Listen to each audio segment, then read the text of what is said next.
నమస్తే సార్. ఈ ప్రశ్న గౌరవనీయులైన మంత్రివర్యులు నారా లోకేష్ గారికి. మీ లైఫ్ లో మిమ్మల్ని ఇన్స్పైర్ చేసిన పర్సన్ ఎవరు? నాకు పెద్ద సమస్య ఉందమ్మా ఇంట్లో. అందరూ ఇన్స్పైరింగ్ పర్సనాలిటీసే. మా తాతగారి దగ్గర నుంచి నాన్నగారి వరకు అందరూ నన్ను ఇన్స్పైర్ చేసిన వారు. ప్రపంచవ్యాప్తంగా చూస్తే లీ కువాన్ యూ అని ఒక గొప్ప వ్యక్తి నేను చూసి ఇన్స్పైర్ అయ్యా.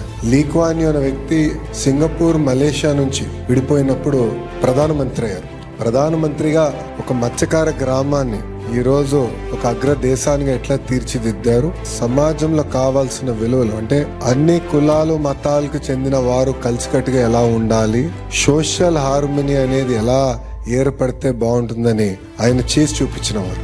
అందుకే ఈరోజు చూస్తే సింగపూర్ లాంటి దేశం అగ్ర దేశంగా తయారైంది. భారతదేశానికి వచ్చేగల వాజ్పేయి గారిని చూసి పెరిగిన వారిని. అదే విధంగా వాజ్పేయి గారి గురించి అంటే వాస్తవంగా నాకు వాజ్పేయి గారిని కలిసే అదృష్టం నాకు దక్కలేదు. కానీ వాజ్పేయి గారు ఎలాంటి వ్యక్తి అనేది గౌరవ ముఖ్యమంత్రి గారు ఇప్పుడు చెప్తాను.